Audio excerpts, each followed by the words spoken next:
Bom, gente, para quem talvez seja novo aqui na Church, nós vivemos um tempo de expansão da nossa visão, expansão das estratégias, e como qualquer empresa, para que essa expansão ela seja efetiva, ela seja bem executada, nós precisamos de uma estratégia, amém? E não somente estratégia, nós precisamos de direções, nós precisamos entender como Deus quer que nós executemos, para que nós possamos ser efetivos e alcançar aquilo que Ele tem para cada um de nós. O sucesso dessa estratégia, ele está condicionado diretamente com a execução dessa estratégia. Eu posso ter uma estratégia, se eu não executo essa estratégia, de nada adianta. Eu posso ter uma estratégia, se eu executar bem essa estratégia, eu vou ter êxito, vou ter sucesso naquilo que eu me propus a fazer. Hoje, pastor Murilo, cadê? Está por aí o pastor Murilão? Lindo do meu coração, está lá. Ele é quem coordena o projeto de expansão da Church. Hoje, para vocês terem noção, nós estamos oficialmente, já abriu lá do Japão, está no processo aí, Japão, Paris, nós temos Church em Portugal, nós temos uma visão, uma estratégia para que nós possamos alcançar o mundo, e não somente ficar nessas quatro paredes que são muito lindas, não as paredes, mas o lugar é muito bonito, né? A parede é normal e não é preta, vocês viram? Então as pessoas não podem criticar a gente, porque a gente não tem igreja de parede preta, mal o teto é preto, né? Mas nós entendemos que esse plano de expansão passa diretamente pela visão que o apóstolo Lamartine teve, através de um direcionamento de Deus, e nós, ele como líder da igreja, dá a visão, e nós como fiéis escudeiros, nós servimos a visão, nós executamos esse plano, e isso está diretamente ligado com o que está escrito lá em Mateus capítulo 16, versículo 15, e essa todo mundo conhece muito provavelmente, que diz assim: ide por todo mundo e pregai o evangelho a toda criatura. Quem aqui não conhecia esse versículo?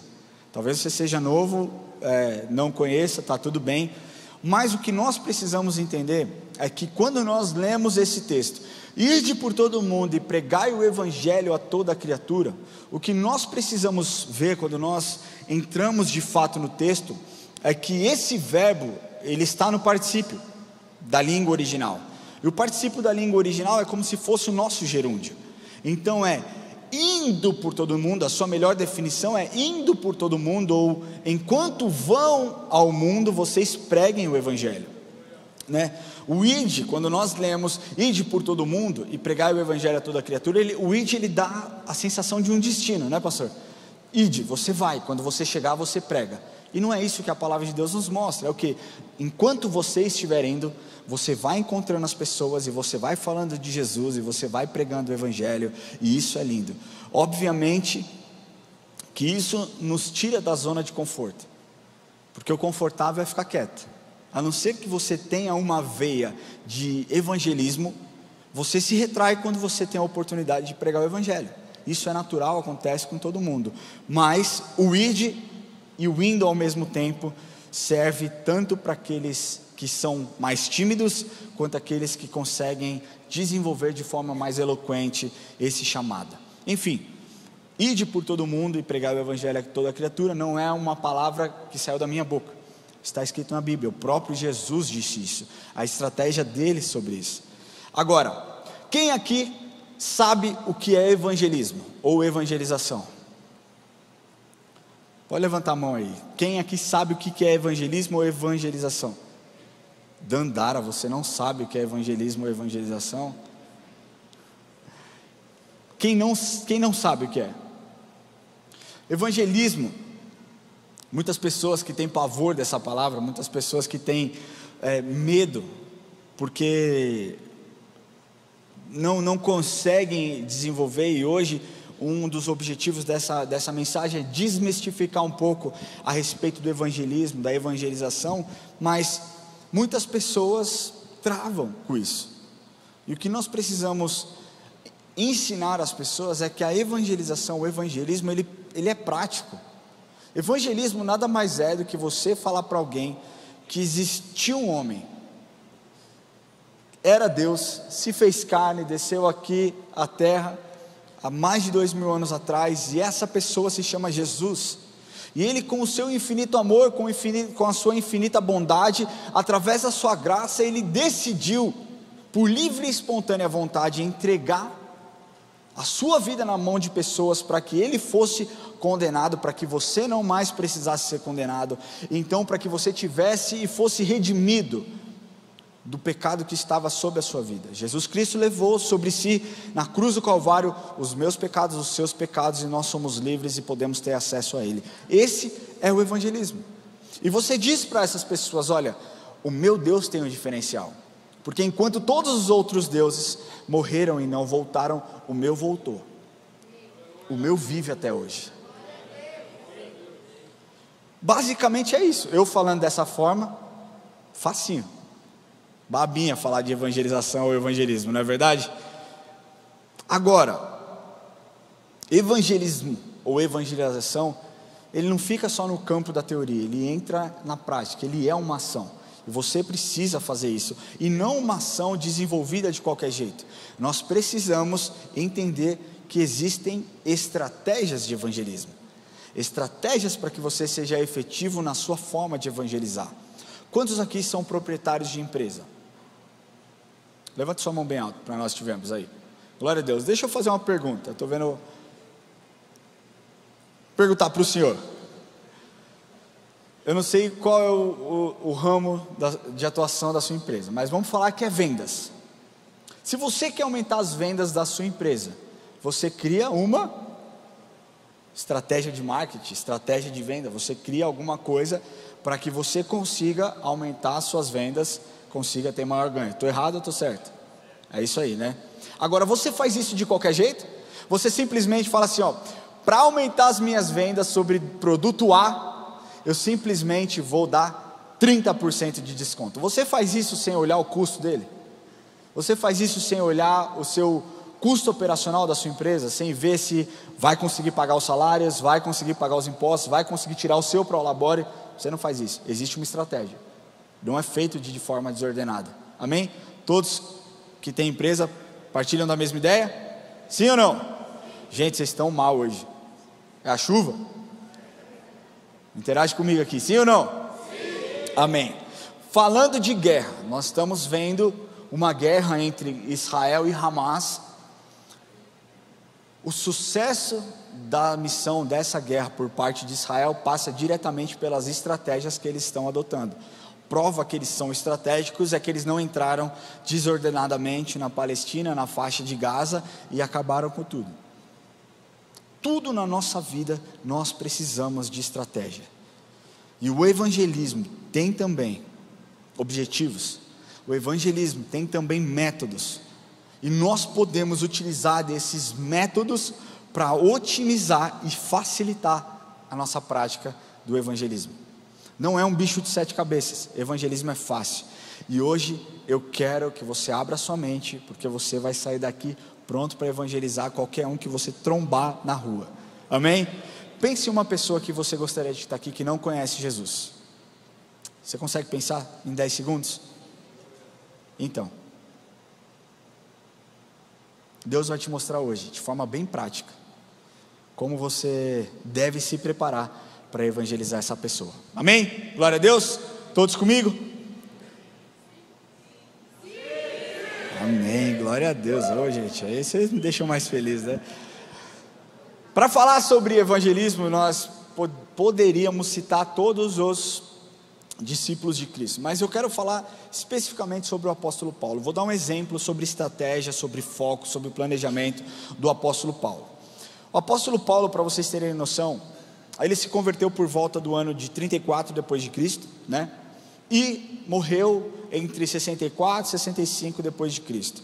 Entre os anos de 49 e 59, Paulo fez aproximadamente 3 viagens missionárias. Ele viajou, e nessas viagens missionárias, se nós calcularmos de forma bem superficial, nós vemos que ele andou e percorreu mais de 10.000 quilômetros. Um estudo feito pela Universidade de Stanford mostrou que Paulo andou cerca de 16.000 quilômetros. para pregar o Evangelho. Mas nós vamos pegar especificamente a segunda viagem missionária de Paulo, que está relatada lá no livro de Atos, capítulo 17, quando Paulo chega a Atenas. Quando Paulo chega a Atenas, o que ele viu não foi beleza, embora a cidade fosse muito bonita, mas o que ele viu foi uma idolatria exacerbada daquele povo, um povo altamente supersticioso. Atenas era a antiga metrópole da Ática. A Ática, para vocês terem noção, é a região antiga da Grécia, e foi durante séculos, o centro da cultura literária daquela região. Era uma região riquíssima em cultura, uma cidade acentuadamente religiosa, com muitos templos e construções sagradas. E à medida que Paulo atravessava a cidade, ele andava e ele olhava. Isso, se nós olharmos lá no versículo 16 do capítulo 17, mostra que Paulo andava sobre os lugares, andava sobre aquela região, e onde quer que ele estivesse, ele conseguia enxergar templos, ele conseguia enxergar ídolos, estátuas de deuses, e isso gerou algo horrível nele, um sentimento muito ruim. Algumas pessoas acreditam que os atenienses adoravam cerca de 10 mil, ou centenas, ou 10 mil deuses diferentes, ou centenas de deuses diferentes. Nós não sabemos o quanto aquele povo ateniense adorava, mas nós sabemos que era um povo idólatra. E Paulo, pelo zelo que tinha, pela paixão que tinha pelo Evangelho, ele mostra lá para nós, olha só, Atos 17. Por isso, dissertava na sinagoga, entre os judeus e os gentios piedosos, também na praça, todos os dias, entre os que se encontravam ali. Quando eu fui a primeira vez para Israel, eu achava que sinagoga era somente templo religioso. Essa vez que nós fomos aqui, foi explicado de forma muito clara para nós que as sinagogas era local onde o povo se encontrava, onde você tinha o governador, você tinha a pessoa que ficava responsável por aquela sinagoga e cuidava da comunidade, e aí eles discutiam. Então Paulo foi pregar exatamente nesse lugar, e ele usou de uma estratégia na sua pregação, e para a compreensão da mensagem que ele estava pregando, ele proclamou a Deus em 5 aspectos, para que aquele povo entendesse, aquele povo idólatra. E conforme Paulo relatava, as pessoas ficavam cada vez mais convencidas de que aquele Deus era um Deus verdadeiro. Pensa que, mais uma vez, os atenienses eram um povo culto, centro da cultura literária, eles tinham uma cultura. Quando Paulo traz em 5 aspectos, olha só como Paulo mostra para eles. Primeiro, ele mostra Deus como Criador, capítulo 17, versículo 25, aliás, versículo 24, o Deus que fez o mundo e tudo que nele existe, sendo ele Senhor do céu e da terra, não habita em santuários feitos por mãos humanas. Depois ele proclama Deus como provedor, versículo 25, nem é servido por mãos humanas, como se de alguma coisa precisasse, pois ele mesmo é quem a todos dá vida, respiração e tudo mais. Depois ele proclama Deus como todo-poderoso, versículo 26, de um só fez toda a raça humana para habitar sobre a terra e a face da terra, havendo fixado os tempos previamente estabelecidos e os limites da sua habitação. Depois ele proclama Deus como Pai, no versículo 28, pois nele vivemos e nos movemos e existimos, como alguns dos vossos poetas têm dito, porque dele também somos geração. E por último, ele proclama Deus como juiz, versículos 30 e 31, ora, não levou Deus em conta os tempos da ignorância, agora porém notifica aos homens que todos, de toda parte, se arrependam, porquanto estabeleceu um dia em que há de julgar o mundo com justiça, por meio de um varão que destinou e acreditou diante de todos, ressuscitando dentre os mortos. Talvez você fale assim para mim, tá, e aí? E aí que Paulo foi extremamente lógico e estratégico, quando ele mostrou Deus para essas pessoas, para aquele povo, porque com certeza não havia um Deus tão completo como o Deus de Paulo. Paulo aborda pontos importantes para aquele povo. Você percebe que Paulo não fez de qualquer forma. Paulo tinha conhecimento da cultura, Paulo sabia o que estava acontecendo com aquele povo, e Paulo, além do conteúdo, tinha uma coisa que trazia poder para a sua palavra: o Espírito Santo. Sabe o que nos difere na hora de evangelizar? O Espírito Santo. Eu vou repetir. Sabe o que vai te diferir dos demais na hora de evangelizar? O Espírito Santo que habita dentro de você. Nós temos um objetivo: expansão do reino de Cristo. E isso, o ID, passa diretamente por nós. A evangelização, gente, é simples, mas ela não é simplista. Talvez você me pergunte, tá, qual que é a diferença de ser simples e ser simplista? Simples é buscar simplicidade no processo e nas ideias.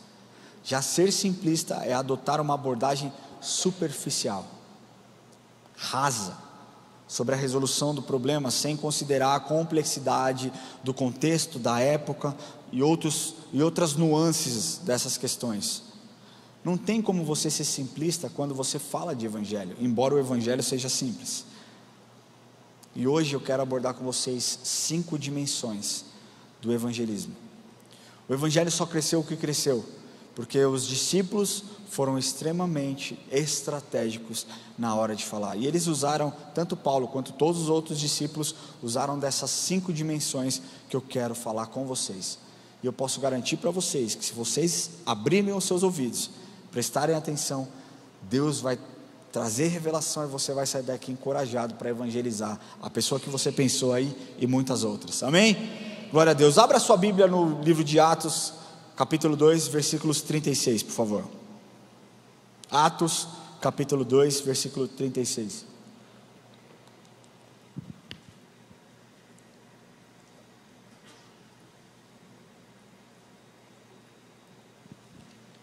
Quem abriu, diga amém. Se você não abriu, não tem Bíblia, não tem problema, acompanha conosco aqui na tela, vai aparecer para você, amém? Vamos ler aqui. Diz assim: esteja absolutamente certo, eu estou lá em Atos, tá? Capítulo 2, a partir do verso 36. Esteja absolutamente certa, pois toda a casa de Israel, de que a esse Jesus que vós crucificastes, Deus o fez Senhor e Cristo. Ouvindo eles essas coisas, compungiu-lhes o coração e perguntaram a Pedro e aos demais apóstolos, que faremos, irmãos? Respondeu-lhe Pedro: arrependei-vos e cada um de vós seja batizados em nome de Jesus Cristo para a remissão dos vossos pecados. Meu irmão, isso aqui é evangelismo raiz, não é aquele negócio, sabe? É raiz, cara, olha isso, é evangelismo rasgado, pastor Alana, presta atenção, olha isso, cara. Arrependei-vos e cada um de vós seja batizado em nome de Jesus Cristo para a remissão dos vossos pecados, e recebereis o dom do Espírito Santo, pois para vós outros é a promessa, para vossos filhos e para todos que ainda estão longe, isso é, para quantos o Senhor nosso Deus chamar. Com muitas outras palavras Deus deu testemunhos e exortava-os dizendo: salvai-vos dessa geração perversa. Então os que lhe aceitaram a palavra foram batizados, havendo um acréscimo naquele dia de quase 3.000 pessoas. Esse aqui é o primeiro sermão de Pedro que 50 dias antes tinha negado a Cristo, agora cheio do Espírito Santo foi lá e rasgou o verbo na cara daquele povo. Eu acredito que muitos desses que se converteram, que estavam dentro desses 3.000 pessoas, eram os mesmos que estavam gritando: crucifica-o, crucifica-o, solta Barrabás, crucifica-o. Eu acredito que eram muitos desses, estavam lá e se converteram. Mas seguindo: e perseveraram na doutrina dos apóstolos e na comunhão, no partir do pão e nas orações. Em cada alma havia temor, e muitos prodígios e sinais eram feitos por intermédio dos apóstolos. Cara, esse texto é muito louco. Todos os que creram estavam juntos e tinham tudo em comum. Vendiam as suas propriedades e bens, distribuindo produtos entre todos à medida que alguém tinha necessidade. Diariamente perseveravam unânimes no templo, partiam pão de casa em casa e tomavam as suas refeições com alegria e singeleza de coração, louvando a Deus e contando com a simpatia de todo o povo. Enquanto isso, acrescentava-lhes o Senhor dia a dia os que iam sendo salvos. Eu quero ler de novo só o versículo 47. Louvando a Deus e contando com a simpatia de todo o povo. Enquanto isso, acrescentava-lhes o Senhor dia a dia os que iam sendo salvos. Somente nesse versículo 47 nós podemos observar 5 dimensões do evangelismo. Vocês estão prontos para isso? Amém ou não? Sim ou não? Cutuca a pessoa que está do seu lado, fala assim: acorda. Não, fala mais alto, dá um berro na orelha dela. Ai! A primeira dimensão que nós podemos ver é o louvor a Deus. Dimensão do louvor a Deus, olha lá. Louvando a Deus e contando com a simpatia de todo o povo. Uma vida de louvor a Deus é a forma como todo cristão deve viver. Sabe por quê? Porque o mundo ele não vai se deixar convencer pela razoabilidade do nosso discurso. Você pode ter o discurso mais lindo do mundo, mas não é o seu discurso que convence. Você já ouviu falar que as suas atitudes demonstram muito mais do que as suas falas? Porque você pode falar uma coisa e fazer outra coisa completamente diferente. Eu posso chegar aqui e falar louve ao Senhor e viver isso. Agora, se eu tenho uma vida de adoração, de louvor, as coisas mudam de lugar, mudam de situação. E esse é o ponto de partida para tudo numa caminhada com Cristo. Uma vida de louvor, especialmente com Deus. Eu queria chamar o Kevin aqui, vem cá, Kevin. Obrigado, gente. Oh, gente, vocês estão tristes hoje, né? Ah, já sei. Tem São Paulino aí? Já sei. Tá, já. Faz parte, gente. 5 faz parte.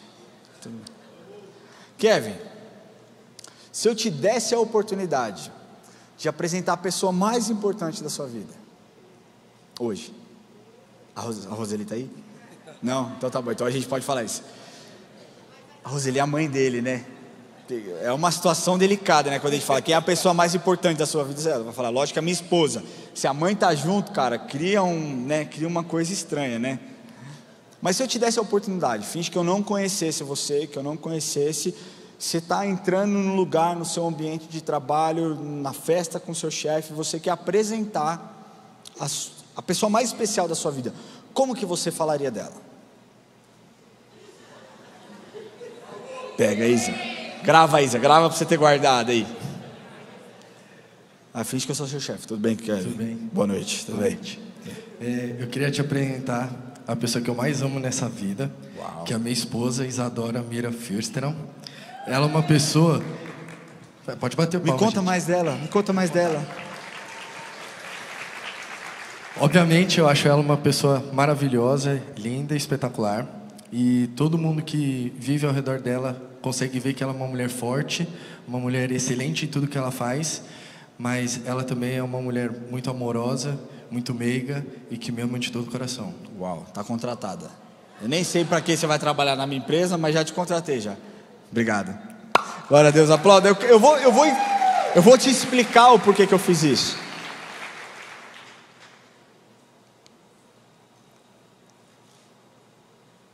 Porque você só consegue enaltecer as qualidades de alguém se você conhece essa pessoa. Você reparou nisso? Que a gente fala assim, Deus é tão bom. E quando você vai colocar adjetivos e explicar muitas vezes Deus, você trava. Você fala, Deus é bom. Aí você fala, não, me fala mais. Não, Ele é bom. Aí você fala, não, me fala mais um pouquinho desse Deus. Não, nossa, Ele é muito bom. Ele é incrivelmente bom. E aí você começa a colocar outras coisas na frente do bom. Ele é extremamente bom. Ele é lindamente bom. E você não sai do bom. Eu conheço a Isa há, 20 anos. Mas eu não conheço a Isa de forma íntima como o Kevin conhece. O Kevin é o marido dela. O Kevin está no dia a dia. O Kevin conhece os defeitos. O Kevin conhece as qualidades. E quando alguém é apresentado com uma forma tão linda, quer dizer o quê? Eu conheço e eu posso falar, porque eu tenho intimidade para falar dessa pessoa. Sabe por que o evangelismo não tem sido tão efetivo? Porque as pessoas não têm intimidade com Deus, e aí você vai apresentar alguém estranho para uma pessoa conhecida. Deus, ele tem que ser muito mais conhecido, ele tem que ser muito mais seu parceiro, ele tem que ser muito mais o seu Senhor, do que qualquer outro amigo seu de balada, de trampo, de qualquer outra coisa.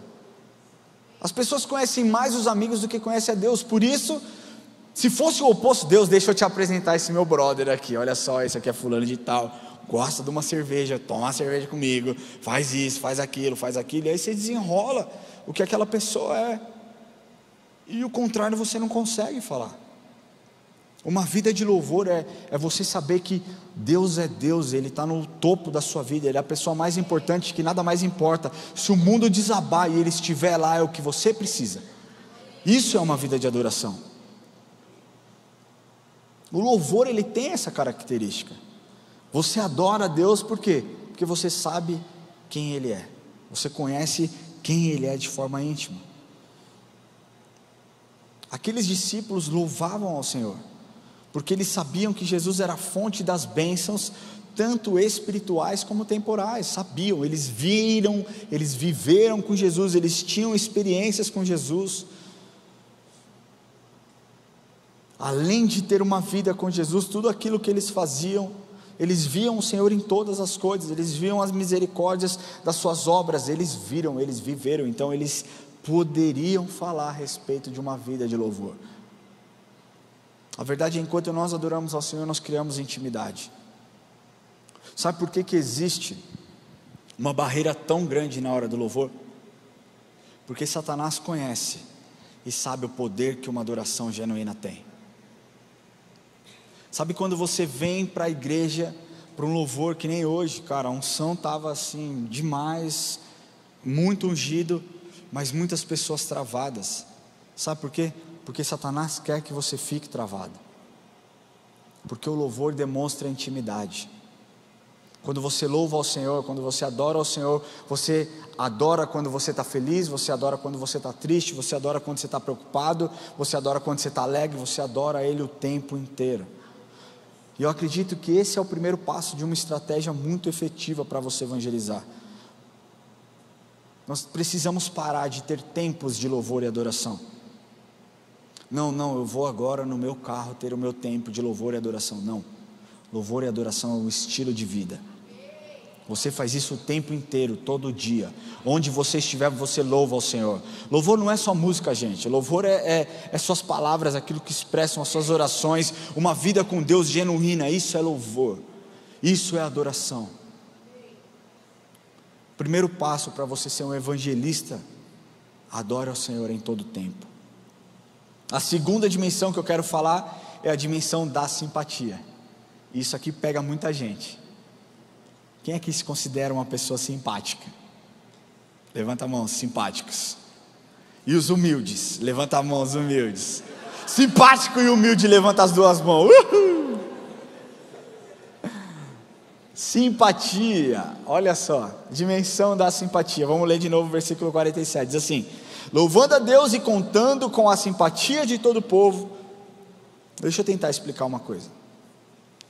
Você já se perguntou por que você gostou instantaneamente de uma pessoa? Você entendeu o motivo? Aquele lá, já gostei de você, vamos na minha casa comer um churrasco? Quem nunca, né? O meu rolê é outro. Gostei de você, vamos no McDonald's? Ou então sentiu uma espécie de antipatia. Não gostei dessa pessoa. Aqueles mais espirituais não cristãos dizem: está carregado, tem negócio ruim aí, a áurea não tá boa, está meio nebuloso, está meio estranho, melhor ficar longe.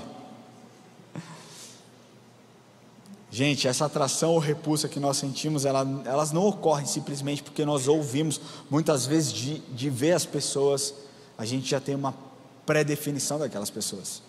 Eu canso de ver, hoje não, eu tinha um amigo, porque hoje ele não mora mais no Brasil há muitos anos, Murilo, ele era um jogador de futebol, e ele entrava na igreja, e eu confesso, eu nunca fui folgado, eu acho pelo menos, mas quando eu era menino mais jovem,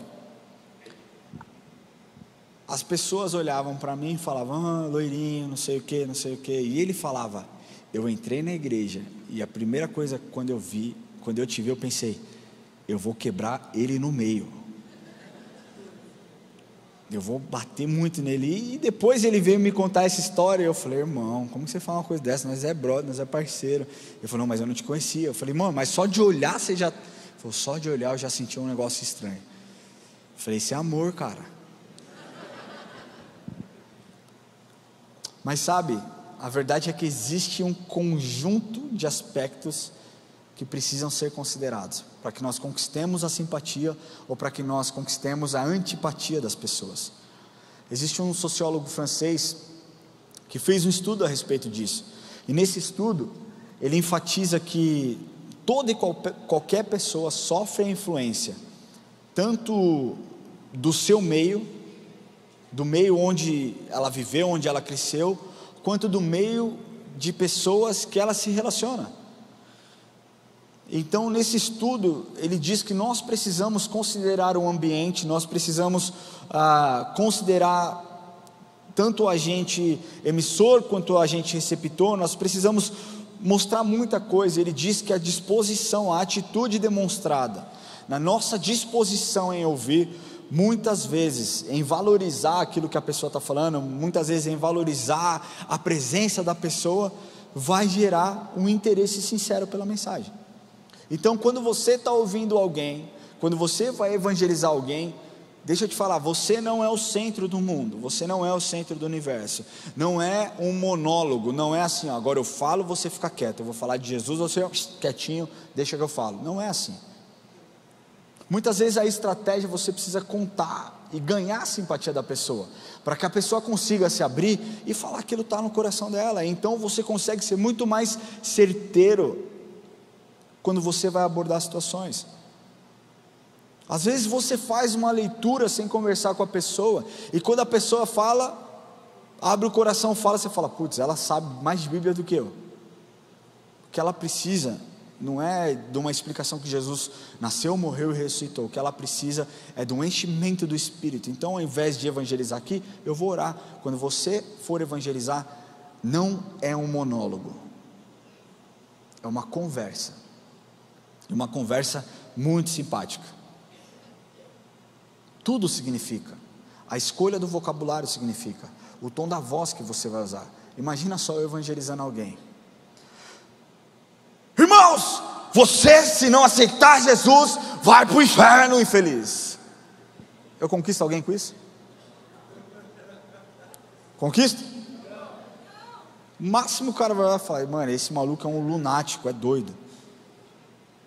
Você já conversou com seu filho?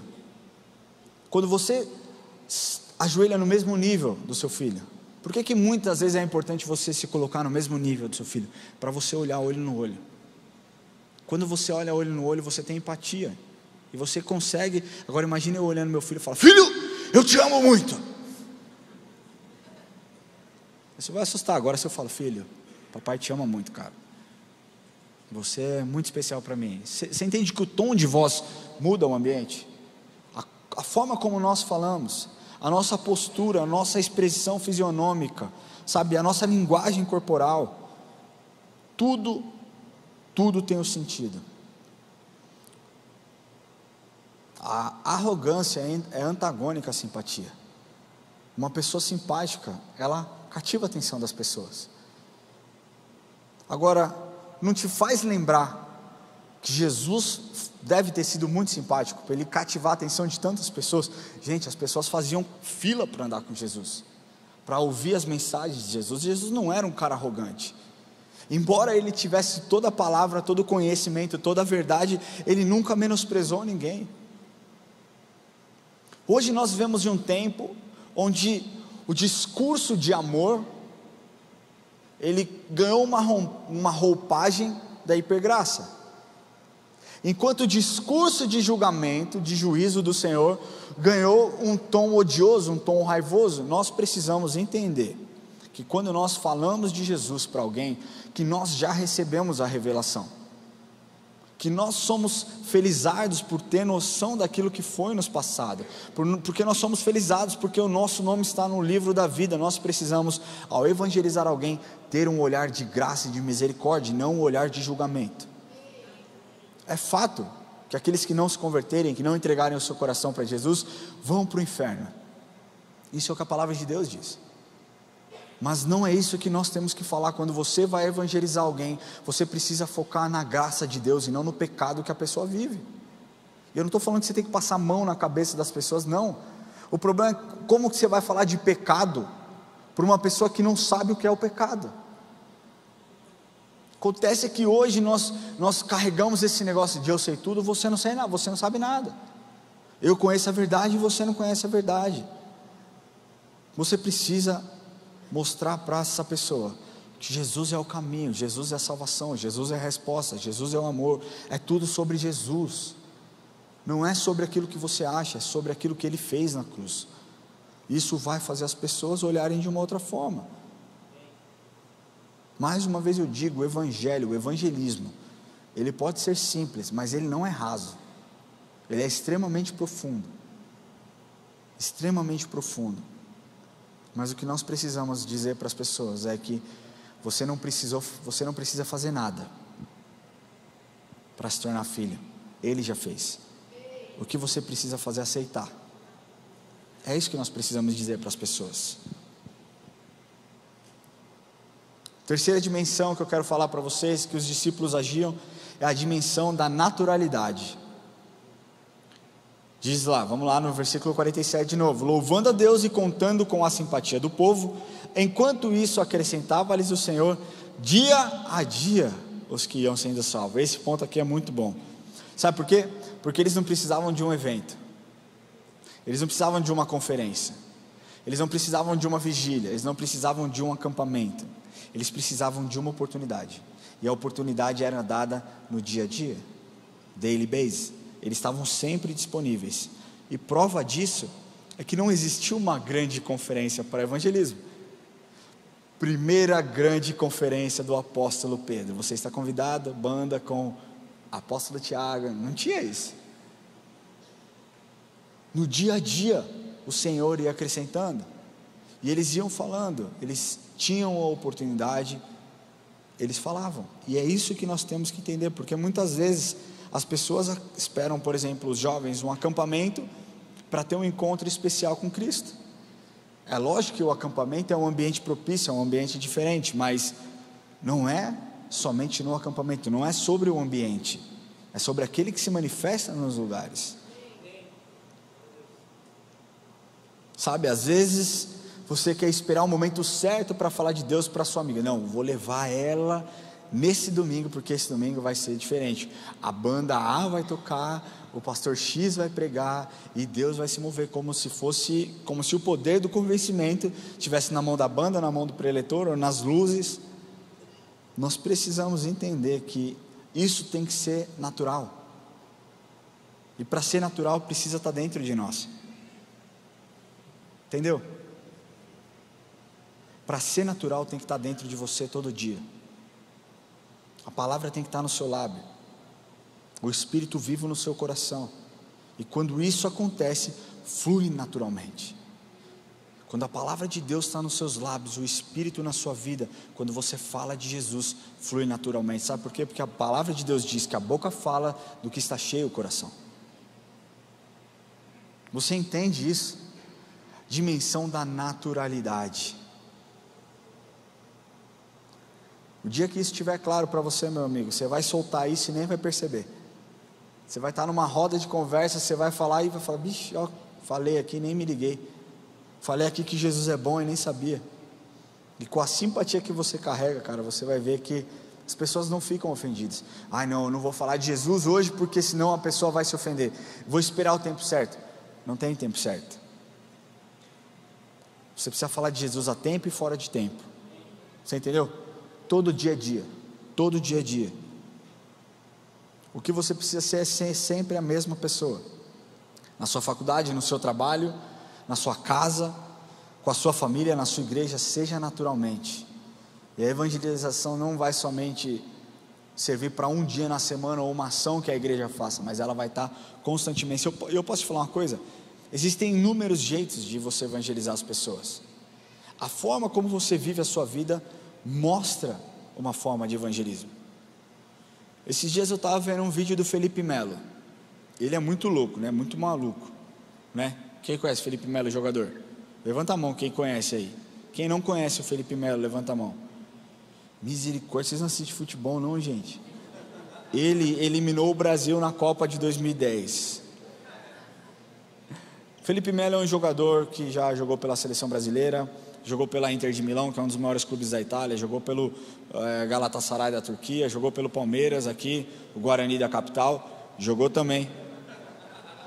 Ei, já perdi a simpatia do povo, né? Brincadeira, viu? Mas ele jogou e hoje ele está no Fluminense. E o Fluminense acabou de se classificar para a final da Libertadores, num jogo dramático. E eu vi um vídeo dele, no final do jogo, né, já no vestiário. Ele pediu a palavra naquela roda que os jogadores fazem, pós-jogo. Você viu isso aí? Você chegou a ver ou não? Ele pediu a palavra e falou assim: gente, é o seguinte, a gente veio para cá perdendo, e com um jogador a menos, estava difícil a situação, tomando um atropelo, e antes de subir para o intervalo, eu coloquei os meus joelhos no chão e eu orei a Deus. Eu falei: Deus, se o Senhor me der a oportunidade, se o Senhor trazer a vitória para a gente, eu vou glorificar o Senhor, eu vou chamar e eu vou fazer uma oração nesse fim aqui de jogo. E foi isso que Deus fez. Deixa eu falar. E ele fala: ó, quem fez isso aqui foi Jesus. Jesus fez a gente ganhar. Tá, não sei o que, mas rasgou assim. Eu falei: caramba, vindo da boca do Felipe Melo, isso é muito louco mesmo. E cara, ele começou a orar, começou a agradecer, falou: eu não sei se você acredita ou não acredita, eu só peço que você respeite, feche seu olho aí, você não precisa orar, você só precisa me escutar. E ele começa: Senhor Jesus, obrigado por esse milagre, obrigado porque o Senhor é lindo, obrigado por isso, e aquilo foi uma evangelização.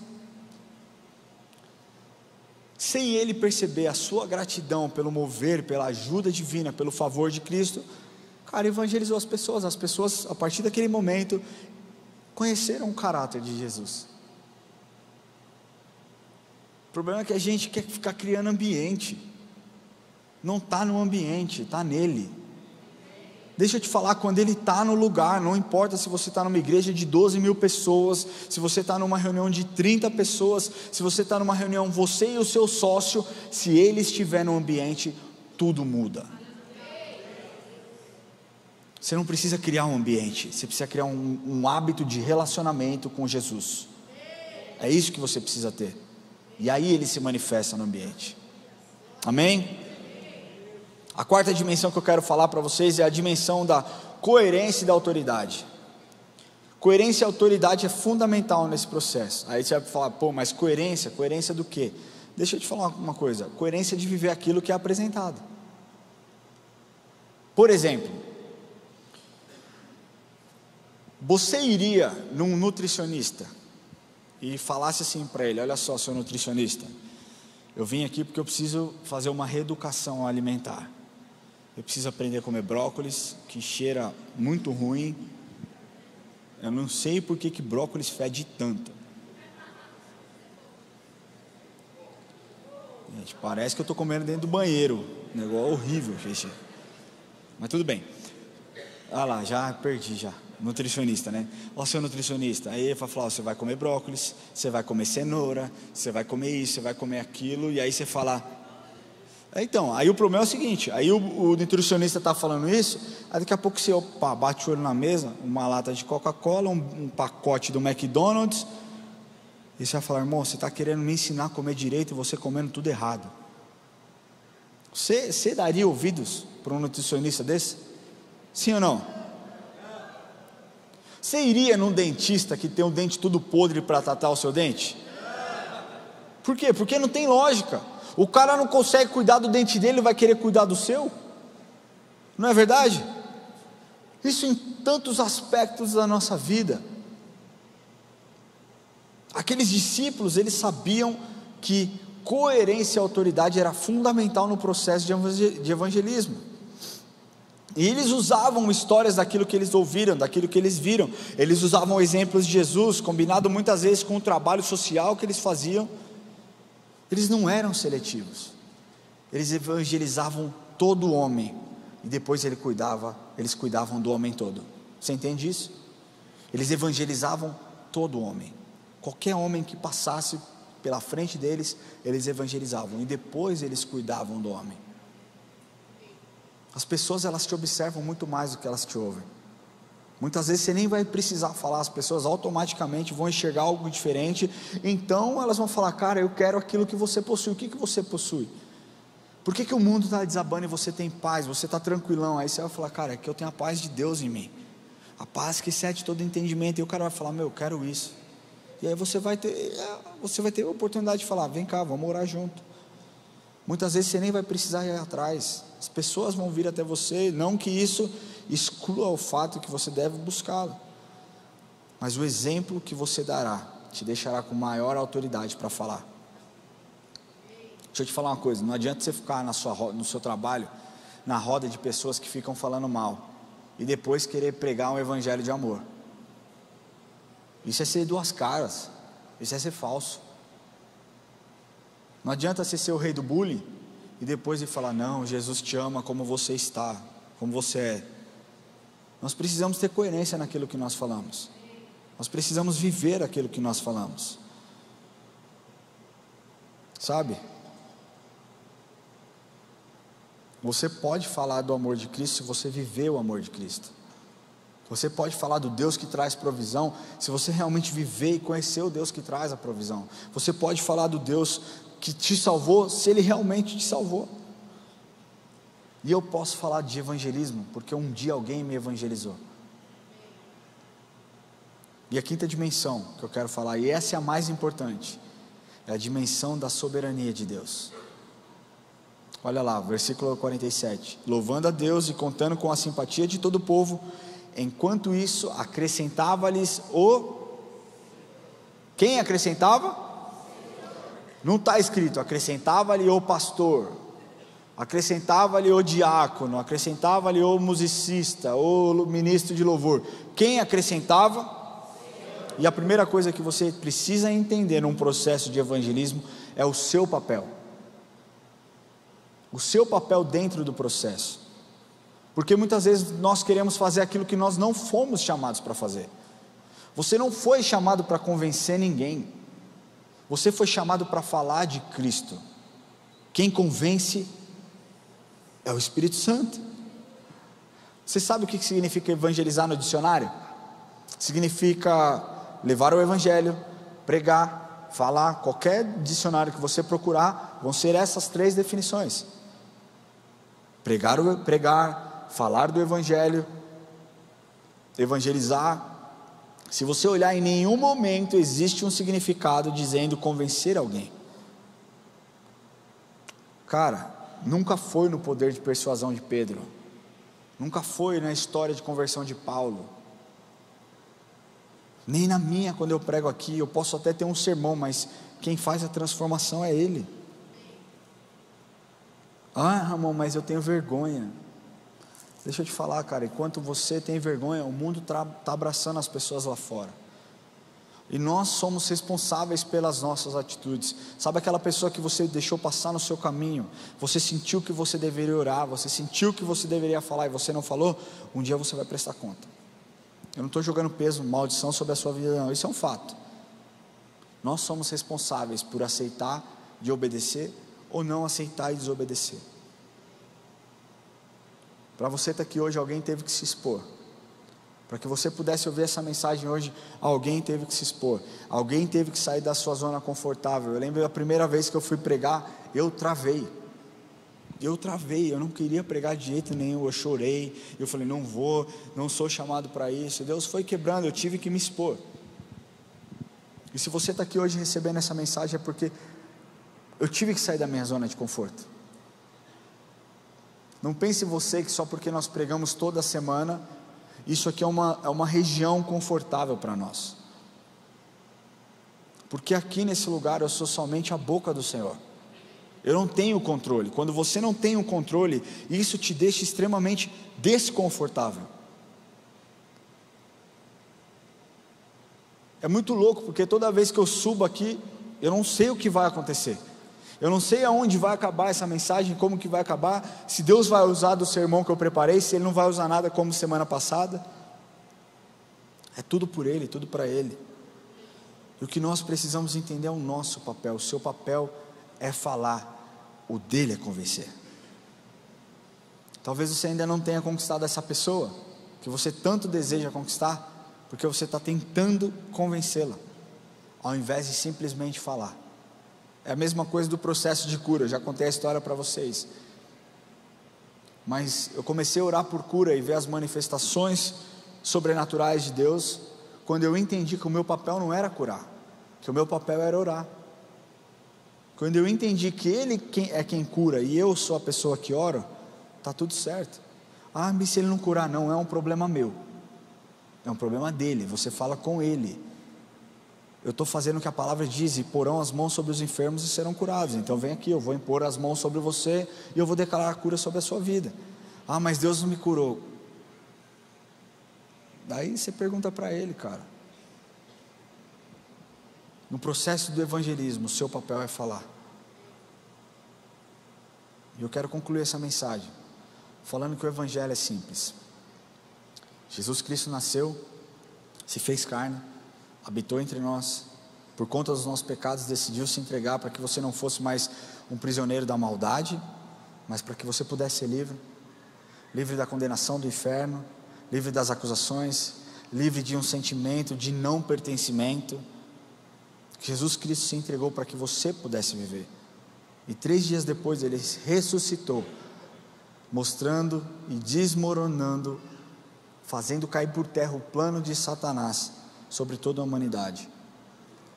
Na cruz, na ressurreição, o projeto de Deus para a sua vida começou, e o desejo dele sempre foi que você conhecesse essa história, mas que você não conhecesse essa história pela minha perspectiva, mas que você pudesse ter um relacionamento de intimidade com Ele, conhecesse a Ele pela sua história e pela sua intimidade. Queria pedir que você feche seus olhos um pouquinho.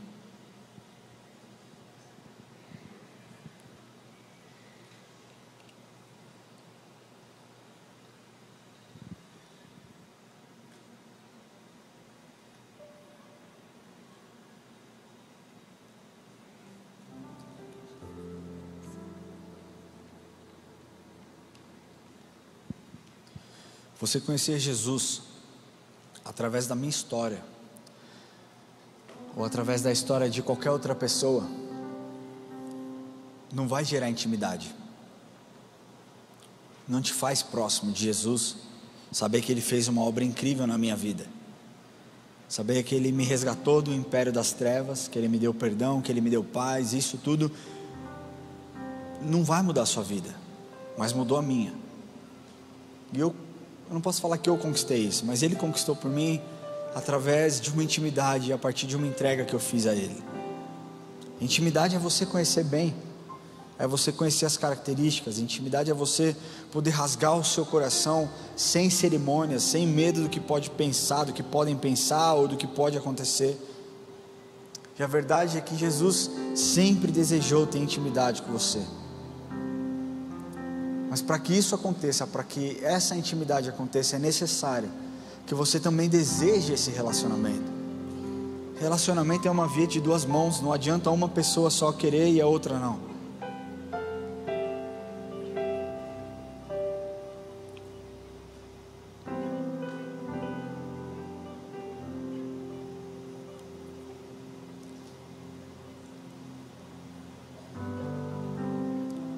Para que seu relacionamento de intimidade com o Senhor comece, é necessário que você aceite esse relacionamento, que você não guarde e queira manter escondido, sabe, como se fosse um amor proibido, mas que você aceite com o seu coração e confesse com a sua boca o que Ele é para você. Não existe outro jeito, não existe religião. O que te salva, o que te torna filho, é viver em intimidade com Ele. E para que isso aconteça, você precisa querer. Se você deseja e nunca entrou nesse lugar aqui, ou talvez já tenha entrado, mas nunca fez essa oração de entrega, e hoje você entende, você fala: Senhor, antes de evangelizar, antes de querer pregar a sua palavra, eu preciso entregar o meu coração e viver uma vida de intimidade. Eu quero ser íntimo do Senhor. Mais uma vez, não é sobre religião, é sobre relacionamento, você e Deus, para que Ele te fortaleça nos momentos de dificuldade, para que Ele te traga paz nos momentos de dúvida. Se você deseja entregar o seu coração para Jesus hoje, levante a sua mão onde você estiver e nós vamos orar. Fica com a sua mão levantada. Se você quiser entregar o seu coração para Jesus, pode levantar a sua mão, não tenha medo. Um dia eu me expus, um dia eu estive nessa situação, sentado na sua cadeira, e eu sei que foi a melhor decisão que eu fiz. Glória a Deus pela sua vida. Existe mais alguém que deseja entregar o coração para Jesus? Hoje é um dia que o Senhor fez para que você pudesse ter um tempo de intimidade, um tempo de pertencimento, que você saia daqui sabendo que você pertence a alguém, que o selo de Cristo está sobre a sua vida e que você não é mais qualquer pessoa. A partir desse momento que você entrega o seu coração para Jesus, você, além da proteção, além do cuidado emocional, além da provisão que Ele traz para você, você tem o seu nome escrito no livro da vida e a eternidade. E essa eternidade você só consegue desfrutar se você confessar com a sua boca. Mais uma vez, existe alguém que deseja fazer essa oração? Levante a mão onde você estiver e nós vamos orar. Fica com a sua mão levantada, nós vamos orar, amém? Existe alguém? Glória a Deus pela sua vida. Existe mais alguém que deseja? Eu queria pedir que você que levantou a sua mão, se você puder sair do seu lugar e vir aqui à frente, nós vamos orar com você. Eu quero orar com você.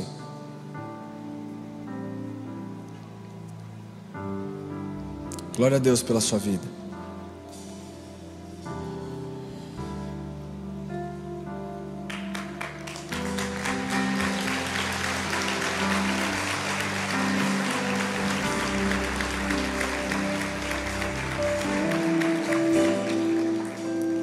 Pode vir, se você quer entregar o seu coração, viver em intimidade com Cristo, sai do seu lugar, vem aqui à frente. Nós não vamos te pedir nada, nós simplesmente queremos orar com você, queremos orar pela sua vida.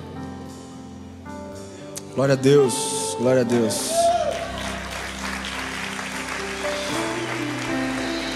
Vem aqui um pouquinho à frente aqui, ó. Deixa eu orar com você.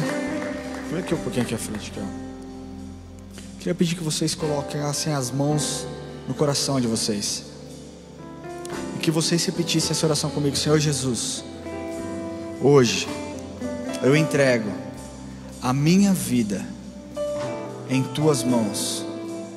Eu confesso o Senhor como meu Senhor, como meu Salvador. Escreve o meu nome no livro da vida. Senhor Jesus, muito obrigado, porque o Senhor me amou a despeito das minhas falhas, e que a partir de hoje a minha vida seja guiada pelo Teu Espírito, em nome de Jesus. O que vocês viram aqui, isso aqui é resultado de 5 dimensões do evangelismo. A prova de que a palavra de Deus é viva e eficaz está aqui. Não sou eu quem faço. O que eu fiz foi falar para cada um de vocês quem Jesus é. E vocês prontamente aceitaram, porque quem convenceu? O Espírito Santo tocou no coração de cada um de vocês. Sabe qual que é a sua diferença que está sentada a minha hoje? É um microfone na mão. Mas eu não preciso de um microfone para falar o quão bom Jesus é. E você não precisa de um microfone para falar o quão bom Jesus é. Glória a Deus. Feliz demais pela decisão de vocês. Eu queria pedir que vocês seguissem a diaconia. Fiquem em paz, nós não vamos pedir nada. Nós queremos saber como nós, como igreja, podemos servir vocês, entender como nós podemos cuidar de vocês. Então, por favor, sigam os diáconos. Se você fez essa oração online, entregando a sua vida para Jesus, glória a Deus pela sua decisão. Eu peço que você escaneie esse QR Code que está na sua tela também, que você preencha os dados. Mas eu tenho um segundo e último apelo para fazer com vocês.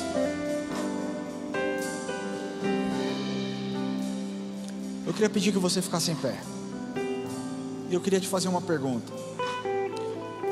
O que você quer ser de Jesus? Você quer ser um discípulo ou você quer ser um seguidor? Você sabe qual que é a diferença de um discípulo para um seguidor? Um seguidor, ele não faz questão de se relacionar de forma profunda. Ele te segue, ele te observa, ele até pontualmente faz aquilo que você pede, mas a partir do momento que ele cansa, ele vira as costas, ele vai embora e está tudo bem. Ele consegue viver uma vida completamente paralela, consome o seu conteúdo, e quando ele não quer, ele vira as costas, ele não precisa te procurar. Mas quando você assume um papel de discípulo, você aceita o desafio, você aceita os desafios impostos, você aceita os desafios que Ele colocou na sua frente. Você não se esconde em meio à sua vergonha ou em meio ao seu receio, porque você entende que maior é o que está em você do que as dificuldades que você vai enfrentar no mundo. Porque você entende que quem é vivo é a palavra de Deus, que quem tem poder é o Espírito Santo de convencer. Pelo contrário, como luz você se expõe. Olha o que está escrito em Atos, capítulo 13, versículo 47. Porque o Senhor assim nulo determinou: eu te constituí para a luz dos gentios, a fim de que sejas para a salvação até os confins da terra. O verdadeiro discípulo estão sempre em movimento, sempre aceitando o desafio de Deus. Em qualquer lugar do mundo onde houver um cristão genuíno, ali haverá movimentos do Espírito Santo e salvação. A palavra de Deus diz que os sinais nos acompanhariam. Se você é uma pessoa cheia do Espírito Santo, onde você estiver, o Espírito Santo está te acompanhando, está com você.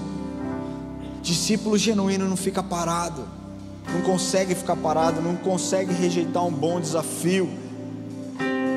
Se o que te falta hoje é coragem, peça coragem. Se o que te falta talvez seja ousadia, peça para Deus tirar a vergonha da sua vida. Se você acha que o que você precisa é de um tempo, mude as suas perspectivas, porque você não precisa de um determinado tempo. Peça para Deus não um culto para você pregar, peça para Deus uma oportunidade de você evangelizar e mostrar o quão bom Ele é. Essa é uma oração que só você pode fazer. Talvez você entenda: eu quero ser um discípulo. E talvez você fale: eu estou muito longe de ser um discípulo. Essa mensagem é para você. Eu queria pedir que você feche seus olhos. Não tem ninguém te olhando. E seja o mais vulnerável possível agora. Se eu perguntar aqui hoje: quantos de vocês têm se omitido na evangelização ou no processo de evangelismo? Quais corajosos responderiam a verdade? Quantas pessoas têm se omitido? Levanta a mão, sem julgamento. Quantas pessoas entendem que talvez você tenha se escondido atrás da sua vergonha, atrás do seu medo? Quantas pessoas acham que talvez falta oportunidade? Levanta a mão quem acha que falta uma oportunidade. Quantas pessoas acham que falta preparo, conhecimento? Levanta a mão. Pode abaixar suas mãos. O que eu quero te falar é que nada disso falta sobre você. Sabe que o Lamartine conta que quando ele se converteu, prontamente, no mesmo dia, ele foi até o seu prédio e converteu os seus 2 melhores amigos. Que conteúdo que ele tinha. Hoje ele é um monstro, mas que conteúdo ele tinha após 3 dias de acampamento? O que você precisa entender é que você precisa falar o básico. Você precisa falar a respeito de Jesus e deixar com que o Espírito Santo convença. Quantos estão dispostos a ter uma transformação? A deixar talvez de ser um seguidor para se tornar um discípulo? Levanta a sua mão. Vamos ser vulnerável aqui na presença do Senhor. Você está disposto a se tornar um discípulo real, sincero, seguir os direcionamentos? Sim ou não? Então, enquanto nós estivermos adorando ao Senhor aqui, eu peço que você fale, você e Deus, que você converse com o Senhor e que você exponha o seu coração a Ele. Se for falta de coragem, peça coragem. Se for falta de ousadia, peça ousadia. Seja lá o que você for fazer, faça pedindo e crendo que Ele vai fazer e vai responder, amém? Senhor Deus, nós estamos aqui, Pai, que nós entendamos a relevância da sua mensagem. Pai, não é sobre nós, não é sobre o nosso poder de influência, mas é sobre o seu sacrifício na cruz que nos comprou e nos resgatou. Pai, nós entendemos que todo mundo precisa ouvir o quão bom o Senhor é.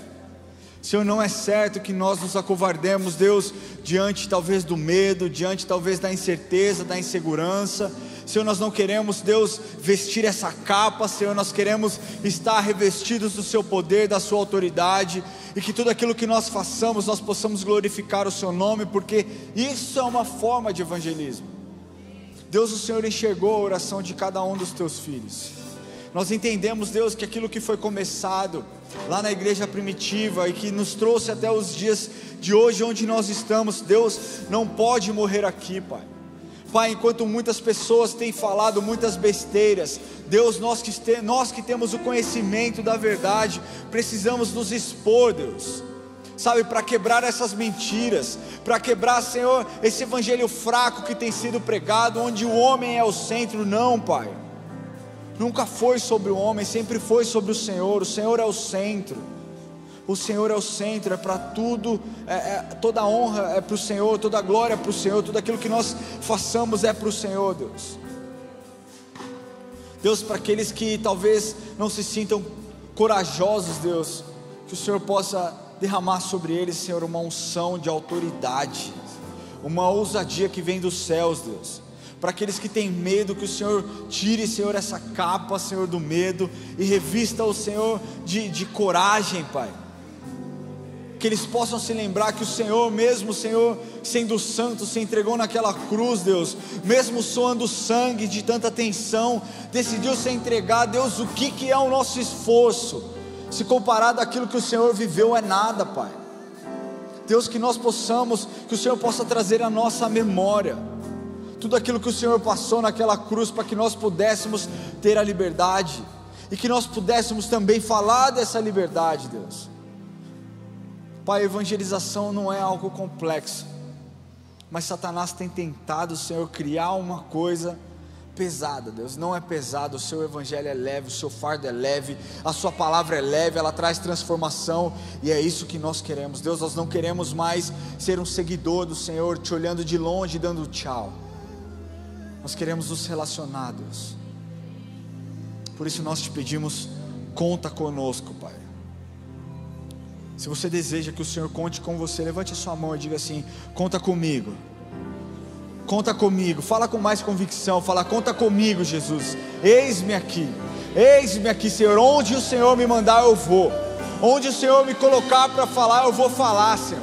Onde o Senhor me desafiar, onde o Senhor me trazer as ovelhas, Senhor, ali haverá um pastor que as endireitará nos caminhos certos, e que o seu nome possa ser exaltado. Deus, eu peço que sobre cada um daqueles que se expuseram neste ambiente, que o Senhor possa dar a eles oportunidade essa semana, e que eles sejam livres, Deus, para falar quem o Senhor é. Nós te agradecemos por essa mensagem, e oramos ao Senhor, Deus, que o Senhor nos leve em segurança para as nossas casas, que o Senhor nos abençoe, que o Senhor faça resplandecer o seu rosto sobre nós, sabe, tenha misericórdia de nós, que o Senhor derrame sobre nós as tuas bênçãos e nos dê a paz, Deus. Nós te entregamos esse culto, esse mover, Deus, e oramos: Pai nosso que estás no céu, santificado seja o teu nome, venha a nós o teu reino, seja feita a tua vontade, assim na terra como no céu.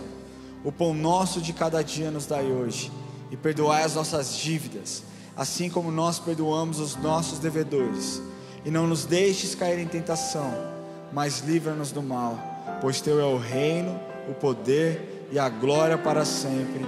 Amém. Que você tenha uma semana abençoada em nome de Jesus.